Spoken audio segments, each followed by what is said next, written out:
Hi, Catherine, Dr. D, and EDL507 classmates. This is Tabitha Smith, and I am here with Lived Curriculum Snapshot 3.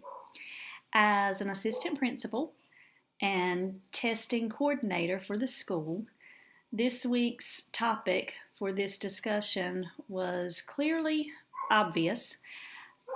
When I was reading our chapter in the curriculum studies reader, high stakes testing and curriculum control.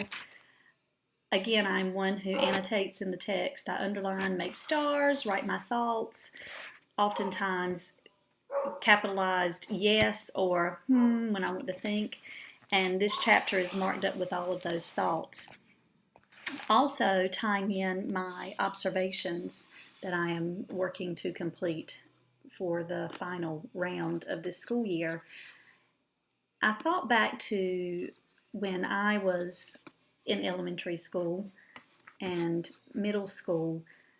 I knew that there was a purpose for learning in all of my classes, but it was never presented to me that it was about the test and how well I performed on the test, if I was proficient or how much growth I showed. And it seems now that that is the conversation that many teachers hold with their students. And I can see why teachers do that.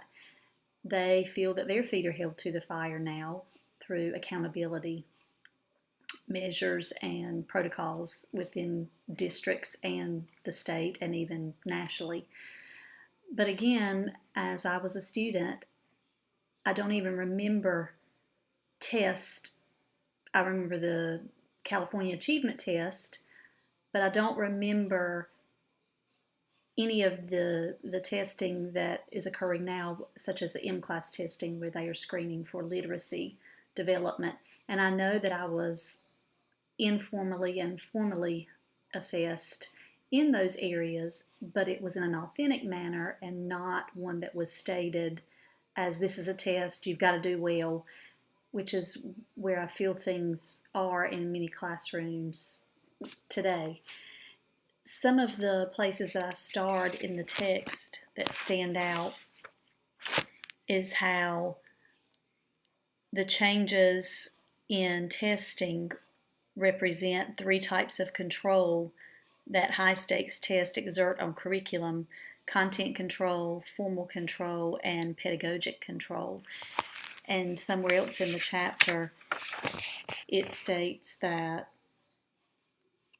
there's a narrowing of curriculum in many of the heavily tested areas. And yes, social studies and science are tested, but it seems that in the social studies class in particular, or social studies classes, as well as possibly science classes, teachers are bringing in more of the literacy concepts and expanding their content, their pedagogical practices in those areas. But in our English language arts and our math, we seem to be restricting our practices. I'm thankful that the social studies teachers, science teachers, even math teachers sometimes are bringing in literacy skills.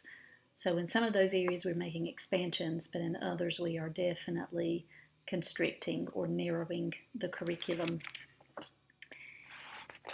Another area that I starred is that test construction matters in terms of teachers' curricular responses to high-stakes tests. Perhaps that goes back to what I was stating earlier about how teachers are always telling students about the test, not necessarily meaning to create the anxiety that they're creating in students, but it's because they feel anxiety themselves.